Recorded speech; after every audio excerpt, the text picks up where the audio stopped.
नमस्कार। आज की कहानी है पॉलिसी। राजू की आंख सुबह जल्दी खुल गई थी। बिस्तर पर पड़े सुबह होने का ही इंतजार करने लगा था। शायद ये सूरज भी ना आज निकलने का नाम ही नहीं ले रहा। वो दिन भी क्या दिन थे स्कूल के। राजू अपने बचपन की यादों में खो गया। नींद अभी पूरी हुई ही नहीं कि ये सर चढ़ जाता। चबूतरे पर बैठी दादी चिल्लाने लगती, हरामखोर, उठ उठ, देख तेरी वर्गी के बच्चे अब तक साल के कू पहुंचे, तू अब भी घोड़े बेच के सो रहा। वो नींद भी क्या नींद होती। दीनों दुनिया की फिक्र, न धूप न छांव की कोई चिंता। अपने में मस्त पड़े हुए है फर्श पर, आधा जिस्म बिस्तर पर तो आधा बाहर। स्कूल का समय सुबह के बजाय दोपहर का होता तो कितना मजा आता। उधर दादी की गालियों का सिलसिला तब तक खत्म नहीं होता जब तक राजू बिस्तर से उठ नहीं जाता। दादी भी ना उठे बिना मानेगी नहीं। आदत सी बन गई थी दोनों की। इधर गाली खाए बगैर नींद नहीं खुलती और उधर बिना गाली चैन नहीं पड़ता। उस डांट फटकार में जो प्यार और सरपरस्ती थी, उसके महत्व का अंदाजा भी लगाने में असमर्थ था राजू का बाल मन। लेकिन आज वही उन गालियों के लिए बेचैन है, उस सरपरस्ती के लिए बेताब है। मगर अफसोस, दादी के मिजाज में बहुत सी तब्दीली नजर आ रही थी। घर के हालात के चलते या राजू की बढ़ती उम्र के कारण, जो भी हो, समय के साथ साथ विचार भी बदल जाते हैं। राजू आज सूरज के पहले जाग गया था। क्यों ना हो, तैयार जो होना था साक्षात्कार के लिए। एमए किसी तरह कर लिया था साहित्य में। हाई स्कूल से ही परोक्ष रूपेण दबाव बना रहता कमाई का। घर की मूल आय बीड़ी बांधने के काम से ही थी। पिता कहने को ट्रक ड्राइवर अवश्य थे। हफ्ते 2 हफ्ते लाइन पर तो महीनों घर में।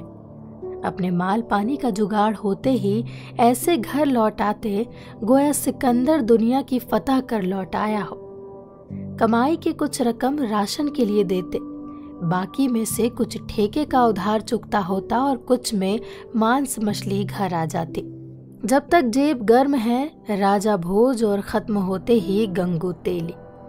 सूखे के दिन पूरी तरह बीड़ी बांधने के काम से ही निकलते। सूखे के दिन पूरी तरह बीड़ी बांधने के काम से ही निकालने पड़ते। ऐसा नहीं कि पिताजी इन दिनों घर में आराम फरमाते रहते। माँ के काम में जरूर हाथ बटाते। बीड़ी के पत्ते कतरते, लपेटी गई बीड़ियों के बंडल बांधते। इसमें आय में कोई विशेष अंतर नहीं पड़ता। हाँ, माँ को थोड़ी बहुत राहत जरूर मिल जाती। बाकी घर के कामों के लिए समय मिल जाता। गली की पुश्तैनी धरोहर बीड़ी बांधने का पेशा थी। सुबह होते ही महिलाएं सूफ लेकर बैठ जाती। ये एक ऐसा पेशा था जिसमें कहीं बाहर जाने की आवश्यकता नहीं होती। बैठे ही पेट का जुगाड़ हो सकता था। ये आमतौर पर महिलाओं का पेशा माना जाता। वैसे पुरुष भी इस कार्य में सहायक बनते, परंतु पुख्ता बीड़ी देने के लिए कंपनी जाना उनकी पुरुष सत्तात्मक व्यवस्था के खिलाफ था। वे कंपनी जाने में असहज महसूस करते। कंपनी में बीड़ी बंडलों की टोकरी लेकर घंटों कतार में बैठना पड़ता और ऊपर से कारकुनों की नुक्ताचीनी बर्दाश्त के बाहर थी। कारकुन सामग्री को स्वीकार करने से पहले उसका हर प्रकार से मुआयना करते। एक एक बंडल की ऐसी तहकीक करते गोया किसी विस्फोट से गोपनीय खबर से सचेत पीएसबीडी की संस्था। वे बीड़ी के हर हिस्से को टटोलते, देखते कि ठीक से लपेटा गया है या नहीं, बीड़ी के मुंह को 5-6 खांचों में दबाया गया है या नहीं, निचले हिस्से को ठीक से धागा बांधा गया है या नहीं, और पूंछ नाखूनों से ठीक तरह दबाई गई है या नहीं, वगैरह वगैरह। परिणाम ये होता कि कभी किसी के 1-2 बंडल निकाले जाते तो कभी आधे से ज्यादा। घर से 1000 पक्की सामग्री लेकर निकलते तो कट छट कर 500 के करीब पहुंच जाती। छटनी की रकम मिलना तो असंभव था, उल्टा लेने के देने पड़ जाते। छटनी की कच्चा सामग्री की भरपाई इन्हें ही करनी होती। मसलन घर से निकलने समय 1000 बीड़ियों में से कट छट कर 700-800 के करीब होती। फिर नुकसान की भरपाई के एवज में पुख्ता सामग्री में से 200-250 बीड़ियों की कटौती होकर 500 का ही मेहनताना नसीब होता। दर्ज की गई भुगतान की किताब में राशि देख मर्द दीवान जी कारकुनों के साथ साथ अपनी औरतों पर भी बरस पड़ते। बेचारी महिलाएं इधर घर में भी ताने सुनती, उधर कंपनी में भी छद्रान्वेषण सहना पड़ता। कुल मिलाकर कहा जाए तो ये एक ऐसा पेशा था, कंपनी के नुकसान की भरपाई में कारीगर भी भागीदार, और जब कंपनी को मुनाफा हो तो भागीदार भी कारीगर।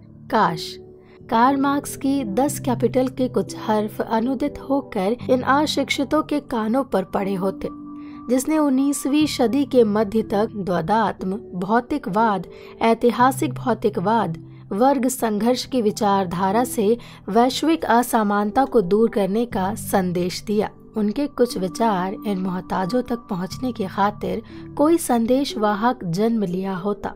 काश कोई इन्हें इतना भर इल्म दे पाने में सफल होता कि पूंजी जितनी महत्व है उतना ही श्रम भक्ति। किसी वस्तु के उत्पादन में जितना योगदान पूंजी का होता है उतना ही श्रम भक्ति का। उस सर्वहारा क्रांति को हुए सदियां बीत गई। अफसोस कि यहाँ इस गली तक उसकी एक चिंगारी भी नहीं पहुंच पाई। इलेक्शन के दौरान आश्वासन दिलासे तो बहुत मिल जाते, लेकिन जमीनी हकीकत तो कुछ और ही होती। घर गृहस्थी की फिक्र और उल्टा जनाना पर हुक्म। ये कैसी मर्दानगी है। दादी की इन पंक्तियों ने दोनों को तिल मिलाकर रख दिया था। राजू भाप गया था कि अब कोहराम मचने वाला है। सवाल जिम्मेदारी से कहीं अधिक मर्दानगी का था। उसको लगा कि पिता और दादी में तन गई है, वे ईंट का जवाब पत्थर से देंगे। उसका अंदेशा गलत निकला। पिता की स्थिति तो उस हारे हुए योद्धा के समान थी जो चारों ओर दुश्मन से घिरा हुआ है, निहत्ता। सिवाय हाथ ऊपर करने के कोई और चारा नहीं। लेकिन राजू कैसे अपनी मर्दानगी पे आँच आने दे। ये सिलसिला अभी शुरू हुआ ही नहीं कि जिम्मेदारी की चट्टान सामने आ गई। कोई और होता तो ना जाने क्या हो जाता। दादी के प्रति आदर और सम्मान का प्रश्न था। अपने गुस्से पर काबू पाते हुए और अहंग की सत्ता को बनाए रखते हुए इतना भर बोल पाया था। जिम्मेदारी है, कुछ दिन की बात है, बस कुछ और दिन। पोते के भावावेश को समझते हुए दादी ने आगे कुछ नहीं कहा। उसका इशारा तो उस हारे हुए योद्धा की तरफ था। बात जहां पहुंचनी थी वहां जरूर पहुंच गई थी। अब ये भी एहसान होने लगा कि घर में एक और मर्द भी है। बेटे के भरोसे घर के हालातों पर आंसू बहाते बैठने के दिन अब नहीं रहे। भले ही विद्रोही स्वर क्यों ना हो, उस विद्रोह में भी एक ऐसी जुम्बिश नजर आ रही थी जो पेचीदगी के बर्फ से बने मसलियातों के चट्टान को पिघलाने की सलाहियत रखती हो। आज वो दिन आ गया था जिम्मेदारी कंधों पर लेने का। सुबह जल्दी उठकर राजू तैयार हुआ। राजू का इतनी जल्दी जल्दी उठकर तैयार होने का मतलब या तो परीक्षाएं होती या कहीं नौकरी की तलाश में जाना होता। घर में कोई और पूछे ना पूछे, दादी और माँ को इसकी चिंता जरूर रहती। ये पहली बार नहीं था। इससे पहले भी कुछ एसडीए, एफडीए की परीक्षाएं दे चुका था और 1-2 कॉलेजों में पार्ट टाइम के लिए इंटरव्यू दे आया था। हर बार की तरह वही सवाल आज भी पूछा गया। तो रूखे स्वर में बोलते हुए, अभी पहले जाने तो दो, आज घर देर से आऊंगा। Sir, I am Raju and I am post graduate. नहीं, ऐसे नहीं। Hello sir, my self Raju. I have completed post graduation in literature. Once I got opportunity, I will become good asset to your company. Raju अंग्रेजी के वाक्य रटता जा रहा था। ये ब्रांच मैनेजर का सुझाव था। उन्होंने ही राजू का 2 दिन पहले एक तरह का प्रीलिमिनरी टेस्ट लिया था। राजू को भी पहले कुछ समझ नहीं आ रहा था कि साहिल क्यों उसे इस व्यक्ति से परिचय करा रहा है। बाजार में शाम के समय दो अपरिचित लोग जो साहिल से काफी हंसते हंसते बातें कर रहे थे। बाद में पता चला कि वे किसी कंपनी के मैनेजर है। गांव के होनहार पढ़े लिखे लड़कों की तलाश में आए हैं। साहिल को ऑपरेटिव बैंक का मैनेजर था। महीनों से नौकरी की तलाश में भटकते अपने मित्र राजू के लिए उसने अपनी ओर से सिफारिश की थी। प्राथमिक टेस्ट लेने के बाद बीएम ने कुछ नसीहत दे डाली थी, जिनमें अंग्रेजी भाषा भी एक थी। उनके जाने के बाद साहिल ने इनसे पूछा था, अबे ऐसी कौन सी नौकरी है जो इंटरव्यू के दिन ही नाम बताएंगे? साहिल ने राजू को समझाते हुए कहा था, यार तू आम से मतलब रख, गुठलियों के पीछे मत जा, परसों खुद जाकर देख लेना। पहनावे से ही लगता कि किसी बड़ी कंपनी में काम करते हैं और बेलगावी, हुबली जैसे शहरों में हजारों कंपनियां हैं। बीएम ने कहा है परसों पहुंचते ही फोन कर लेना उन्हें। ले, ये उनका नंबर है, सुन, समय पर पहुंच जाना। साहिल की सूचना अनुसार बेलगावी पहुंचते ही राजू ने बीएम को फोन किया। ऑफिस का पता लेकर पहुंच गया। वहां पहुंचने पर पता चला कि ये एक बीमा पॉलिसी कंपनी है जिसमें उसे साक्षात्कार देना है। ऑफिस अंदर बाहर चकाचौंध नजर आ रहा था। प्रवेश से लेकर अंदर के टेबल कुर्सियां सभी नई तकनीक विकास की गवाही दे रहे थे। प्रशासनिक कार्यभार लगभग खवातीन के जिम्मे था, जो एक विशेष परिधान में थी। देखने से उस कंपनी का यूनिफॉर्म मालूम पड़ता। कुछ सेवाओं में इन्हें गिने पुरुष भी थे। विशेष परिधान में इधर उधर भाग दौड़ कर रहे थे। पूरा कार्यक्रम नई नवेली दुल्हन की तरह सजा हुआ था। अंदर जाने पर मालूम हुआ कि उसमें हम उम्र दर्जन लड़के हाथ में अपनी अपनी फाइल लिए कतार में बैठे हैं। जिस किसी का नाम अनाउंस होता वो अंदर जाता और 15-20 मिनट में चेहरे पर मुस्कान लिए बाहर आ जाता।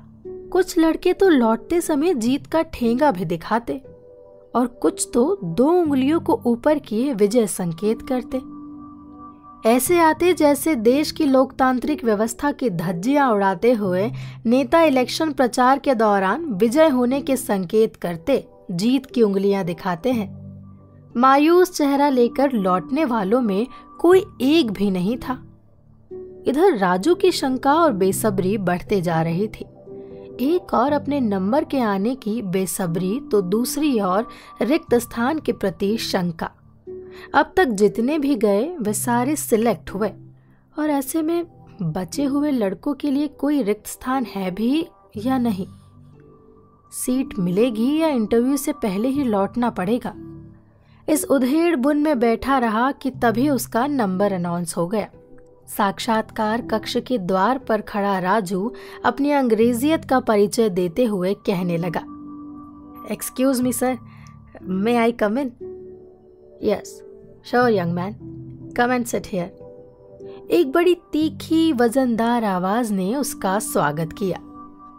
आवाज के हिसाब से तगड़ा शरीर। राजू को लगा कि हो ना हो यही कंपनी का एमडी है। वो बैठा भी था ठीक बीच वाली कुर्सी पर। अगल बगल 2 और थे, जिनमें एक बीएम। उपस्थित समस्त अधिकारियों का पहनावा पाश्चात्य सभ्यता की गवाही दे रहा था। बात अब समझ में आने लगी कि उसे क्यों अंग्रेजी रटने की सलाह दी गई थी।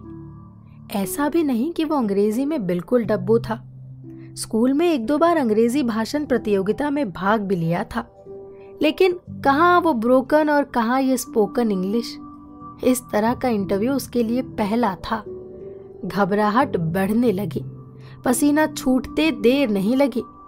रट्टा मारे हुए शब्द दिमाग से ऐसे उड़ रहे थे जैसे पिंजरे में कैद पंछी। रह रहकर साहिल को कोसे जा रहा था। वो रह रहकर साहिल को कोसे जा रहा था। समझ नहीं आ रहा कि ये जानते हुए कि मैं एमए साहित्य से हूं, पीएम ने मुझे किस आधार पर सिलेक्ट किया।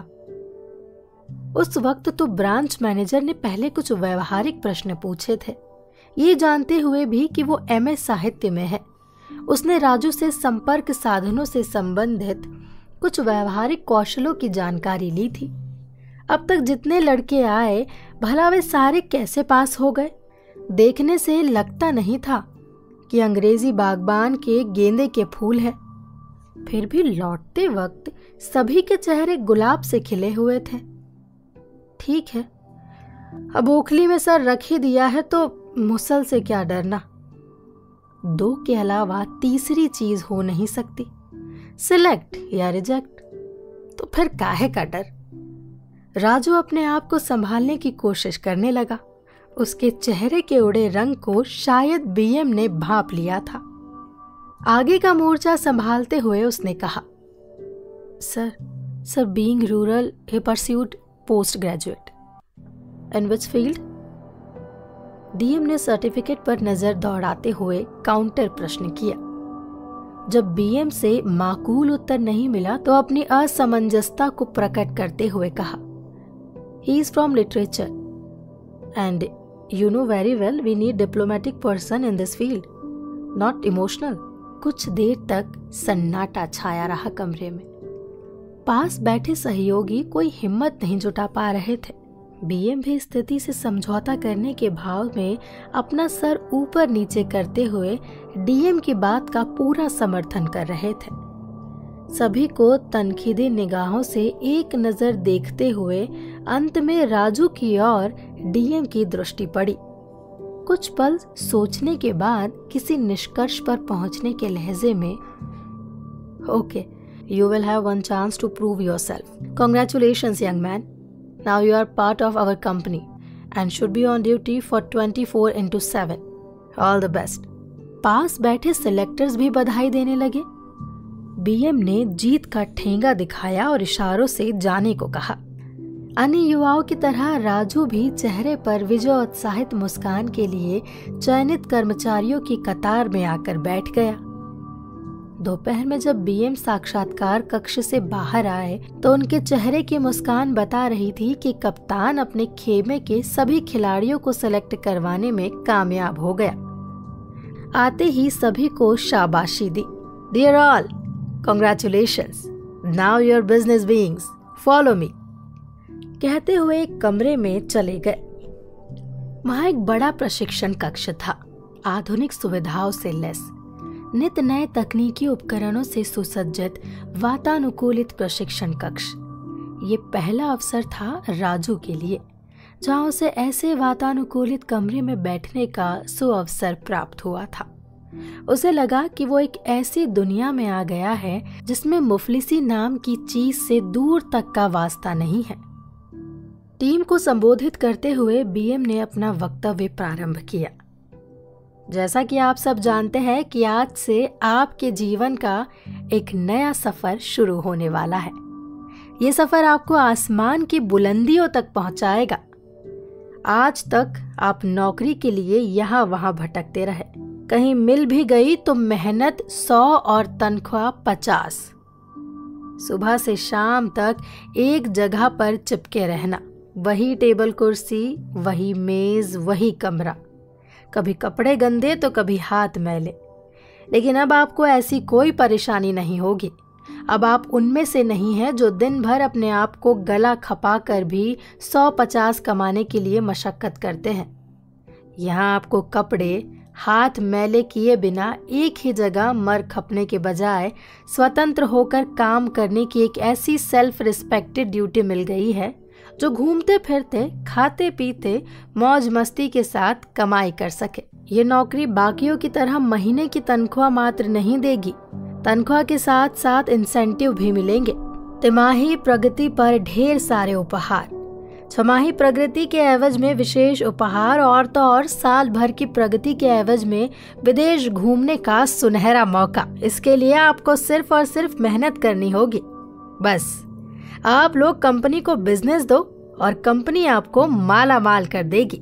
बीएम के प्रेरणादायी वक्तव्य ने नवचयनित जूनियर सेल्समैनों में एक अनोखी ऊर्जा का संचार कर दिया था। राजू को अपने होने पर यकीन नहीं हो रहा था। उसे लगा कि वो किसी ऐसे ग्रह पर पहुंच गया है जहां जो भी चीज मांगी जाती है वो मनोकामना तुरंत पूरी हो जाती है।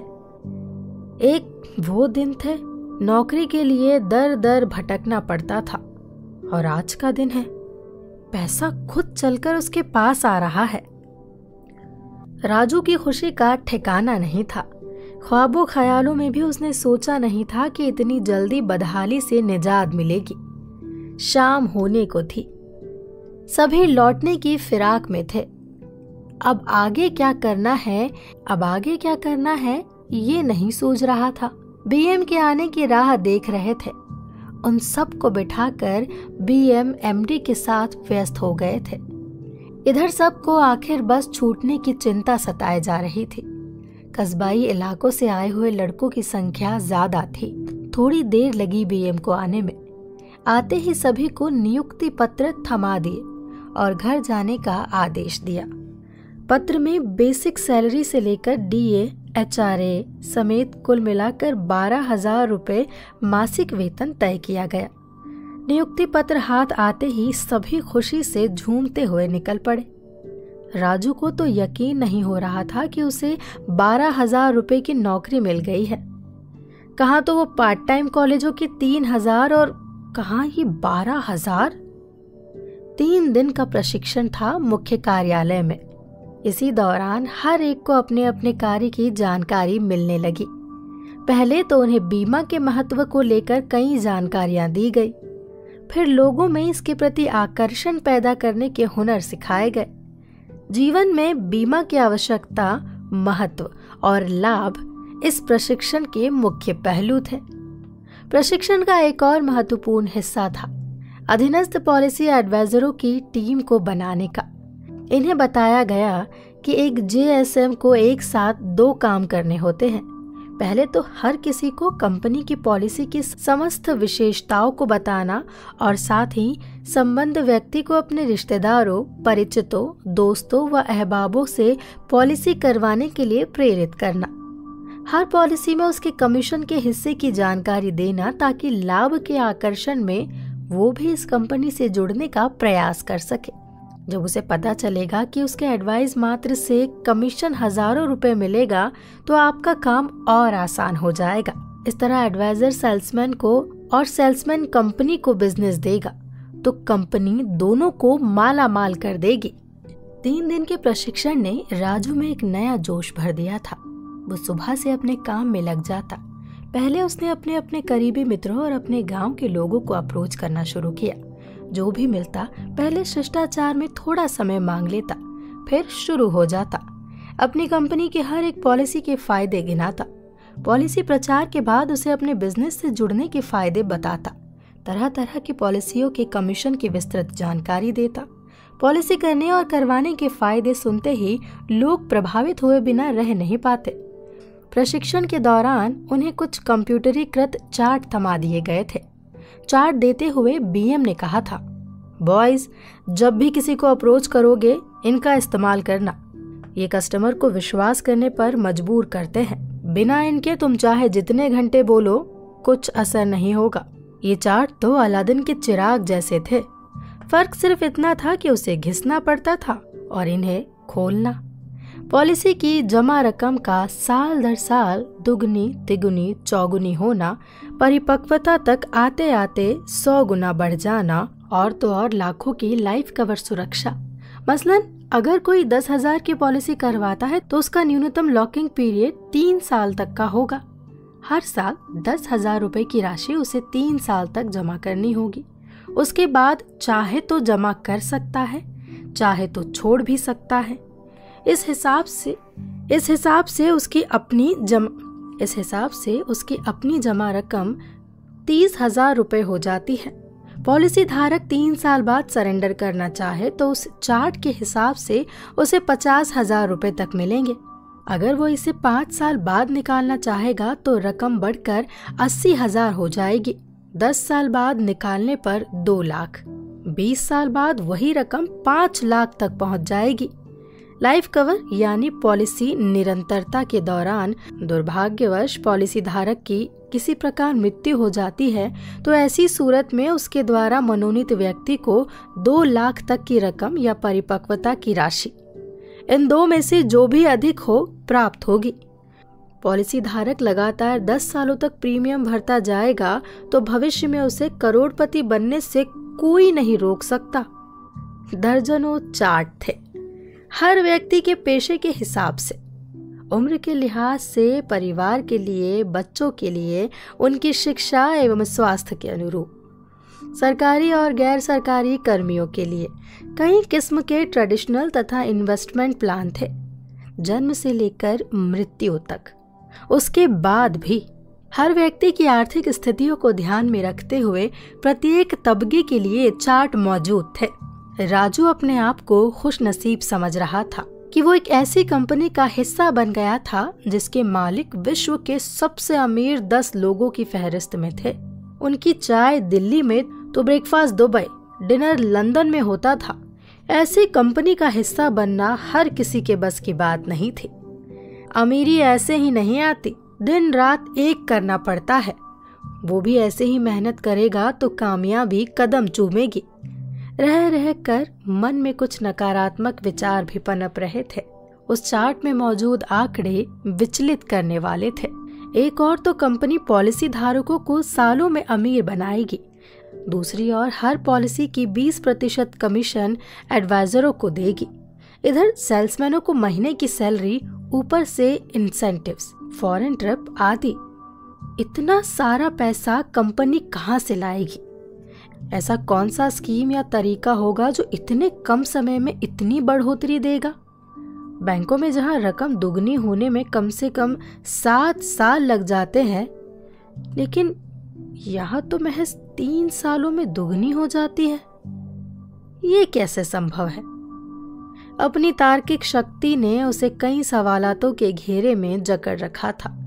जितना सचेत उतना ही फंसता जाता। फिर उसने तय किया, थाली में छेद ढूंढने के बजाय मिलने वाले अन्न की इज्जत करना ही भला मानसी है। अपनी नकारात्मकता पर काबू पाते हुए आगे बढ़ना ही उचित समझा। बीएम के सुझाव अनुसार उसने अपनी दिनचर्या बना ली। सुबह से शाम तक हर किसी से मिलते ही चार्ट खोलकर हर पॉलिसी की विशेषता बताने लगता। उसके बाद उन्हें भी अपने बिजनेस का हिस्सा बनाने के लिए प्रेरित करता। हर तरह के इंसेंटिव्स का प्रलोभन देता। इस सिलसिले में अपने कुछ मित्र जो थोड़े बहुत पढ़े लिखे थे, उन्हें पॉलिसी एडवाइजर बनाने में कामयाबी हासिल कर ली थी। सभी को एक जगह इकट्ठा करके आपसी संपर्क के लोगों तथा रिश्तेदारों से अप्रोच के लिए समय लेने तथा पॉलिसी की विशेषताओं को समझने के तरीके भी बताता। जो प्रशिक्षण के दौरान उसने सीखा था, उन्हीं का प्रयोग वो अपने एडवाइजरों पर किया करता। पॉलिसी के प्रचार में और एडवाइजर की टीम तैयार करने में महीना कैसे बीता पता नहीं चला। सबसे बड़ी खुशी इस बात की थी कि महीने की अंतिम तारीख को ही सैलरी जमा हो गई थी। रकम बड़ी थी। घर में माँ के हाथ में 5,000, दादी के हाथ में 1,000 थमा दिए और बाकी की रकम में से कुछ साहिल का उधार चुकता किया।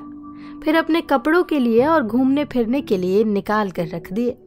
प्रशिक्षण के दौरान उन्हें ये सख्त नसीहत दी गई थी कि एक सेल्स मैनेजर को कपड़ों का ध्यान देना जरूरी है।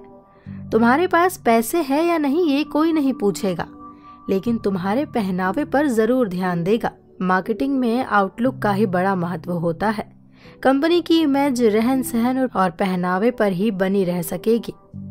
सैलरी मिलने के बाद राजू का काम और जोरों से होता रहा।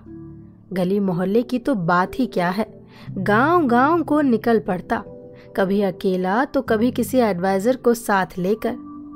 कोई ऐसा व्यक्ति नहीं रह गया था जिसके पास जाकर राजू अपनी कंपनी तथा पॉलिसी के फायदे नहीं गिना पाया हो। प्रशिक्षण के दौरान उन्हें ये नसीहत भी दी गई थी कि हर कोई एक बार के अप्रोच से पॉलिसी करने को तैयार नहीं होगा। आपको उनके साथ बार बार संपर्क करना होगा, बार बार उन्हें याद दिलाना होगा। राजू कुछ दिन बाद से हथकंडे भी अपनाने लगा। जो भी मिलता उसे दुआ सलाम के बाद अपनी पॉलिसी की खूबियों का बखान करने लगता। गली मोहल्ले में राजू की छवि एक होनहार छात्र की थी। आर्थिक तंगदस्ती के बावजूद एमए तक की शिक्षा हासिल करने में सफल हो गया था। वैसे कुछ इन्हें गिने ही इस दिशा में अग्रसर थे, परंतु राजू की तरह मुफलिसी के मारे नहीं थे। वो जब भी किसी से मिलता तो लोग उससे बतियाने में गुरेज नहीं करते। लेकिन अब जब से उसने पॉलिसी प्रचार का मोर्चा संभाला, तब से हर कोई राजू को आते देख या तो रास्ता बदलने लग जाता या अपनी व्यस्तता का हवाला देते हुए पीछा छुड़ाने लगता। किसी तरह पल्ला झाड़ने की ही कोशिश होती रही, लेकिन राजू भी हार मानने वाला नहीं था। बीएम की नसीहत भी थी कि चाहे जो भी हो, अपने बिजनेस का प्रचार हर हाल में करना ही है। पॉलिसी प्रचार प्रसार का आलम यह रहा कि देर रात नींद में बड़बड़ाने लगता। एक्सक्यूज मी सर, ये देखिए इन्वेस्टमेंट प्लान, खासकर आपके लिए ये पेंशन प्लान, ये देखिए बच्चों के लिए चाइल्ड प्लान, और ये देखिए इनकम टैक्स प्लान सेक्शन। रात में उठकर बैठ जाता। घर के लोग परेशान हो गए थे कि कहीं लड़का हाथ से तो ना जा रहा है। माँ ने एक बार कहा भी था, बेटा इतनी संजीदगी सेहत के लिए अच्छी नहीं, इतना भी दिमाग पर जोर मत डालो। ठीक है, काम है, लेकिन सेहत भी तो संभालनी है। एक पल के लिए राजू भड़क गया था। अजीब लोग हैं यार, काम ना करे तो ताने, और अब जब काम करने लगे तो भी ताने। मस्तिष्क में अपनी बात मुंह तक ना ला सका। थोड़ी देर शांत होकर सोचने लगा तो माँ की बात वाजिब लगने लगी। उसे लगता था कि उनकी परेशानियों को कोई और समझ नहीं रहा है, लेकिन वो गलत था। भले ही खुशी कभी नजरअंदाज हो जाए, लेकिन तकलीफें माँ से पर्दा नहीं कर पाती। मनोविज्ञान को सीखने के लिए फ्रायड के सिद्धांत पढ़ने से कहीं बेहतर माँ से गुफ्तगू करनी होती है। ये बात राजू को अब समझ में आने लगी थी। 2 महीने बीत चुके थे। पॉलिसी के लिए अप्रोच तो जोरदार रहा, मगर पॉलिसी धारकों को मनाने में अभी कामयाबी नहीं मिल पाई थी। हर एक व्यक्ति प्रभावित जरूर होता, लेकिन उनके मन में क्या चल रहा है ये राजू को समझ पाना मुश्किल होता जा रहा था। अपने एडवाइजरों से भी आश्वासन जरूर मिलते कि फला ने अमुक पॉलिसी के लिए हामी भर दी है। बात कंपनी की थी। राजू की कंपनी प्राइवेट थी। भारतीय जीवन बीमा निगम तो सरकारी थी। लोग जैसे राष्ट्रीयकृत बैंकों पर ज्यादा भरोसा करते, वैसे ही LIC पर उनका पूरा विश्वास था। बात भी वाजिब थी। ये निजी कंपनियां हाल ही की पैदावार थी। LIC का जो बड़ा इतिहास रहा है, काफी नाम कमाया था इस सरकारी कंपनी ने। पूंजी को एकत्रित करने में अन्य सभी क्षेत्रों से कई गुना ज्यादा प्रदर्शन रहा। पहले जहां बैंक इस क्षेत्र के बड़े दावेदार हुआ करते, लेकिन जब से LIC ने रफ्तार पकड़ी, तब से उसे कोई क्षेत्र रोक नहीं पाया। पूंजी जमा का सबसे बड़ा आधार लाइफ कवर यानी सुरक्षा राशि। जाने किस मोड़ पर जिंदगी की शाम हो जाए, कौन कब कहां किस हालत में अपनों से बिछड़ जाएगा, ये कोई नहीं जानता। जीवन पानी पर उगा बुलबुला है, जाने कब फूट जाए। मनुष्य की इस अनिश्चितता ने ही कंपनी की पूंजी को बढ़ावा दिया। कंपनी ने एक तरह का अनियमित सर्वेक्षण कर पता लगाया कि देश में मृत्यु दर बाल्यावस्था से लेकर वृद्धावस्था तक किस प्रकार है। इस अनुपात के मुताबिक सुरक्षा राशि प्रत्येक पॉलिसी धारक से निर्धारित की जाती। मसलन औसतन 100 लोगों पर हर वर्ष 5 लोग विभिन्न कारणों से जान गंवाते हैं। तो सभी 100 लोगों से इकट्ठा की गई राशि 5 को दे दी जाएगी। मतलब कि इसमें कंपनी किसी नुकसान की भरपाई नहीं करेगी, बस वो एक तरह की मध्यस्थता का निर्वहन करेगी। ऐसे में नुकसान तो नहीं होगा, बल्कि फायदा अधिक होने की संभावना होगी। यही बड़ी वजह थी जिसे देखते हुए कई निजी क्षेत्रों ने बीमा का धंधा खोलना शुरू किया। एक और बड़ी वजह थी दीर्घावधि। अधिकाधिक पॉलिसियां लॉन्ग टर्म वाली ही थी। पॉलिसी निरंतरता के अभाव में होने वाली नीति चूक का मुनाफा अधिकतर कंपनी के पक्ष में ही रहता। दीर्घावधि के चलते इकट्ठा पूंजी शेयर बाजार में लगने में बड़ी आसानी रहती। इस दीर्घावधि पूंजी के चलते बाजार की मंदी की मार झेलनी नहीं पड़ती।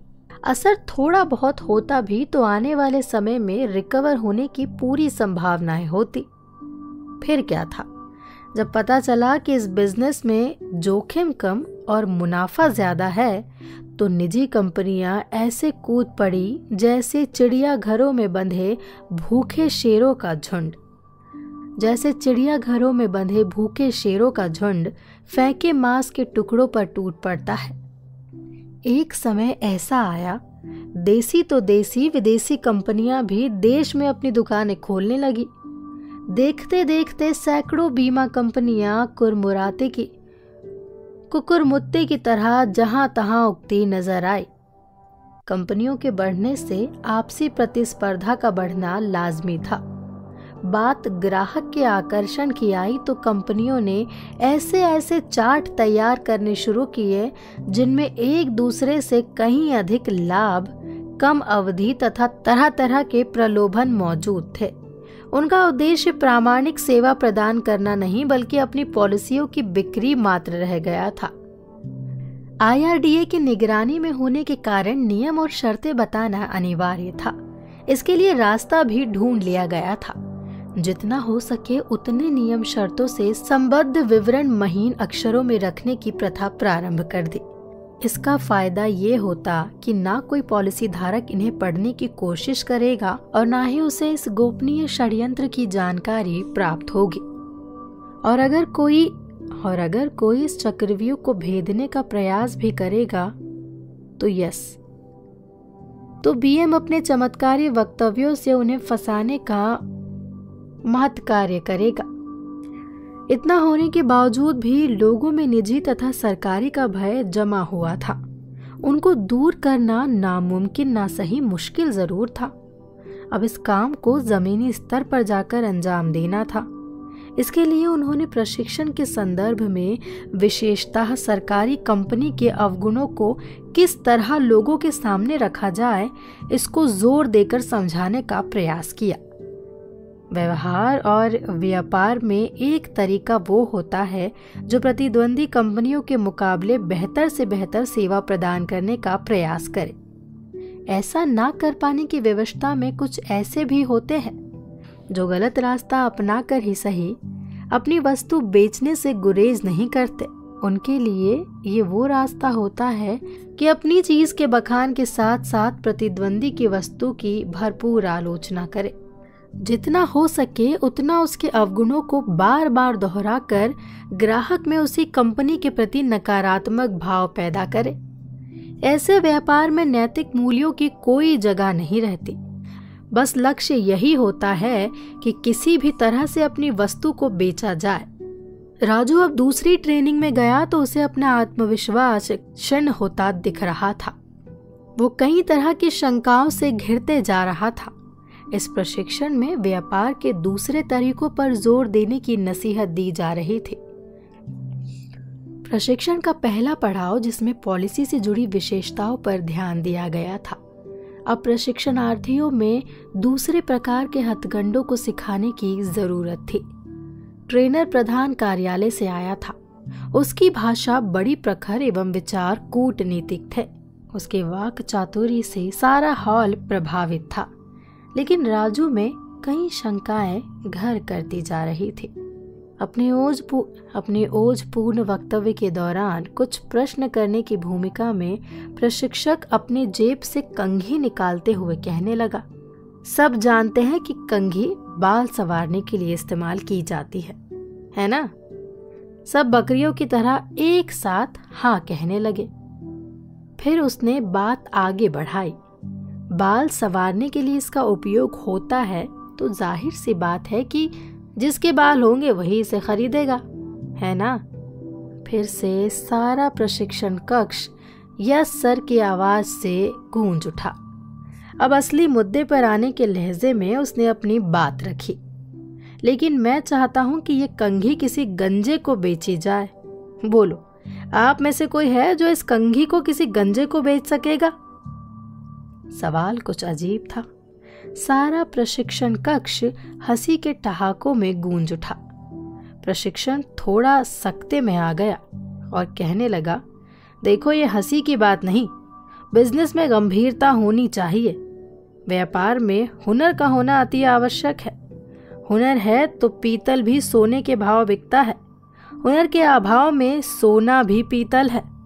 अगर आप में हुनर है तो आप गंजे को भी कंघी बेच सकते हैं। है कोई जो कंघी किसी गंजे को बेचने का हुनर जानता हो? सब सोच में पड़ गए। आपस में कानाफूसी होती रही। एक ने हाथ ऊपर किया। प्रशिक्षक ने उसे कहने का इशारा किया। सर, गंजा बाप अपने बेटे के लिए ये कंघी खरीद सकता है। उसके उत्तर से फिर से कक्ष में हंसी के ठहाके गूंजने लगे।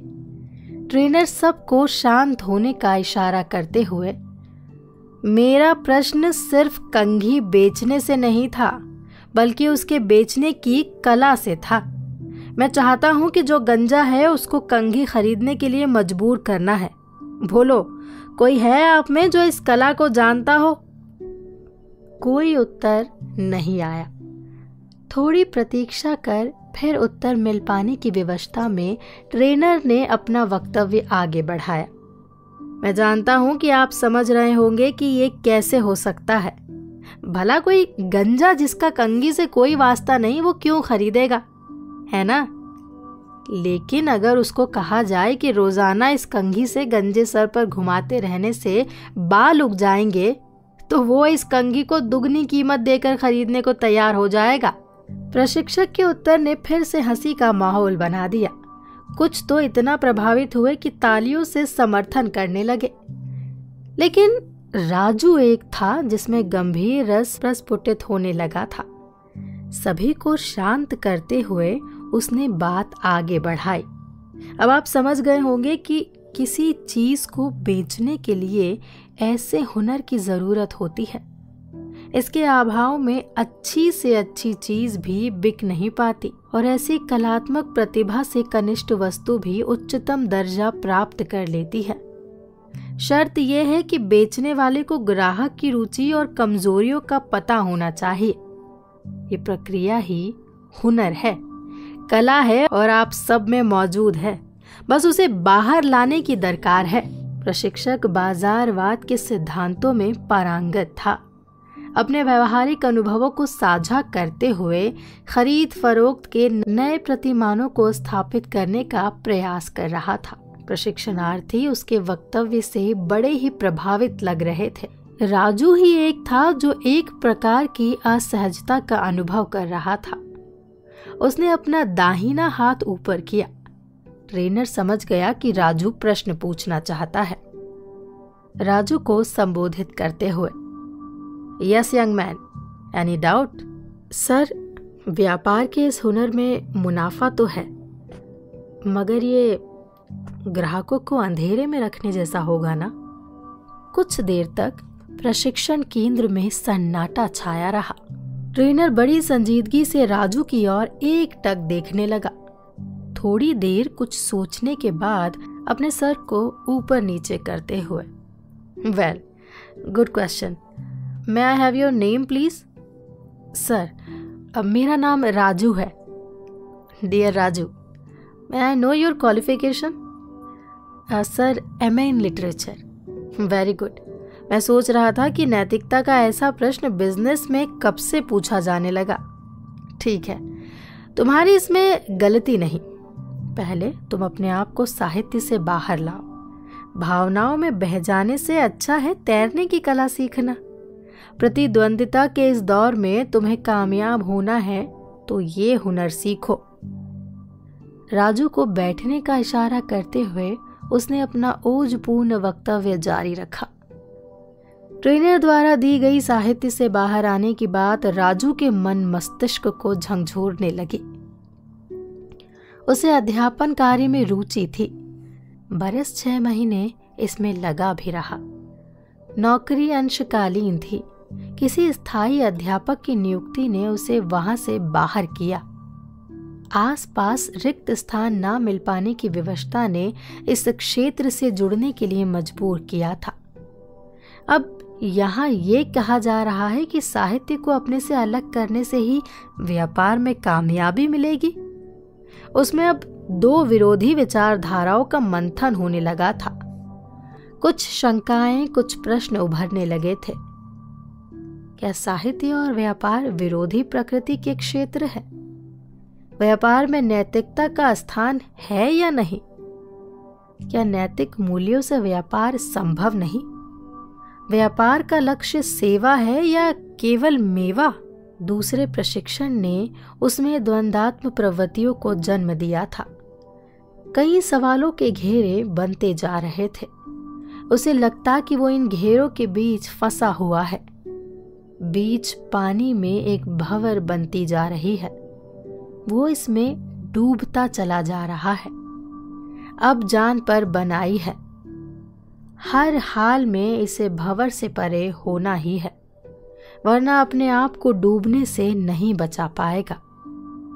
जब से पॉलिसियों के क्षेत्र में जुड़ा था, तब से कोई पन्ना भी पलटने तक का समय नहीं निकाल पाया था भी काम ऐसा ही कि उठते बैठते, सोते जागते ये प्लान, वो plan, maturity benefit, life cover, sum insurance, term instalment के अलावा कुछ और सूझता ही नहीं था।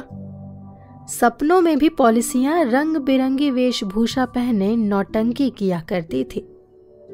अब इस बार प्रशिक्षण से लौटकर राजू पॉलिसी के प्रचार में नहीं गया।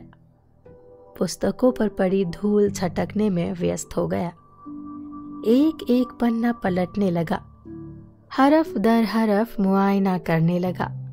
गोदान, अंधा युग, मोची राम, कुकुरमुत्ता, कबीर, सुर, तुलसी, अब भी उन अल्फाजों में कुछ बदलाव नहीं लगा, लेकिन अंतर था दृष्टिकोण में। उस समय का अध्ययन अंकों की प्राप्ति के लिए अधिक, अब का अस्तित्व की परख के लिए। सेल्स मैनेजर को अपने हर दिन के कार्यकाल की रिपोर्ट बीएम को देनी होती है।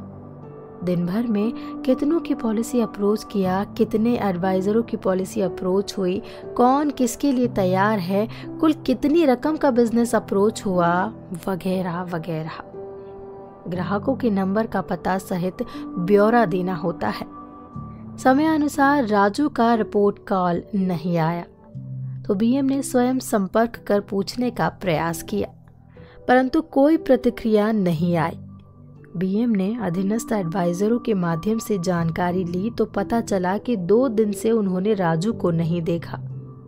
स्वयं कॉल कर पूछने की कोशिश भी की, परंतु कॉल भी रिसीव नहीं किया। तीसरे दिन राजू स्वयं ब्रांच ऑफिस पहुंचा तो बीएम थोड़े आश्वस्त हुए, लेकिन इस तरह राजू का कॉल रिसीव ना करना कंपनी के नियमों के खिलाफ था। एक सेल्स मैनेजर की बड़ी जिम्मेदारी होती है, उसके अधीन 10-15 एडवाइजर होते हैं। ऐसे में वो ही ऐसा व्यवहार करेगा तो अपने अधीनस्थ कार्यकर्ताओं में उसकी छवि क्या रह पाएगी। कंपनी में अनुशासन सबसे सर्वोपरि है। अनुशासन से ही किसी अधिकारी कर्मचारी की गरिमा का पता चलता है, और अगर इसे निभाने में असमर्थ रहेगा तो अपने साथ साथ अपनी कंपनी की गरिमा को भी क्षति पहुंचाएगा। बीएम की चेतावनी में गुस्सा, प्रेम, अपनापन और एक तरह की मित्रता झलक रही थी।